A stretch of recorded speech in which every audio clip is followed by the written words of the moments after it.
پالاتای حسابی تاجیکستان در نتیجه تفتیش وزارت و کمیته‌ها و دیگر مؤسسه‌های دولتی در سال 2015 معین نموده است که از طرف آنها 160 میلیون سومانی پول دولت دزدیده شده است. در این باره رهبر پالاتای حساب دلمراد دولتزاده در نشست مطبوعاتی این نهاد اطلاع داد. با گفته او مبلغ دزدیده شده نظر به سال 2014 90 میلیون سومانی یعنی 2.3 مراتب بیشتر بوده است. این مقدار پول دزدی در نتیجه 438 تفتیش اودیتوری وزارت و کمیته و مؤسسه‌های دیگر دولتی معین شده است، اما این رقم آخران نیست. غیر از این در نتیجه تفتیش استفاده غیر مقصدناک پول به حجم 98 میلیون و 863 هزار سومانی، استفاده غیر عاقلانه مبلغ در حجم 135 میلیون و 456 هزار سومانی، کمآمد مبلغ در حجم 211 میلیون و 861 هزار سومانی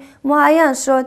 یعنی با تصدیق این یاد همگی 660 میلیون سومانی پول دولت از طرف منصبداران دولتی ربوده شده است. اما با در نظر داشت سطح فساد در کشور و اینکه پالاتای حساب چه مقدار از این دزدی ها را آشکار نکرده است یا روی پوش کرده است، می توان خلاصه کرد که این مبلغ میلیاردها سومانی را تشکیل می دهد. همگان می‌دانیم البته که فساد در همه شاخه‌های حکومت تاجیکستان ریشه دوانده است. از همه تأسف‌بارش این است که کشور ما در روی خط یکی از فساد زده ترین کشورهای دنیا محسوب می شود.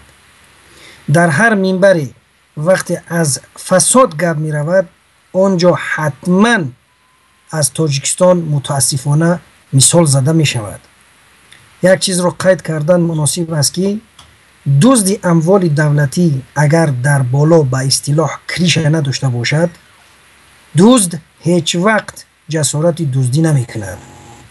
خلاصه تاجیکی بگیریم آب از بالا لایه است. برای از بین بردن فساد و دزدان اموال دولتی باید ریشه این دزدی ها را جست و بعداً خوش کنید که ریشه این فسادها البته شخصانی اول کشور می باشند. بعید نیست که یک قسم این دزدی ها به همان کریشه های بالا انتقال می یابند.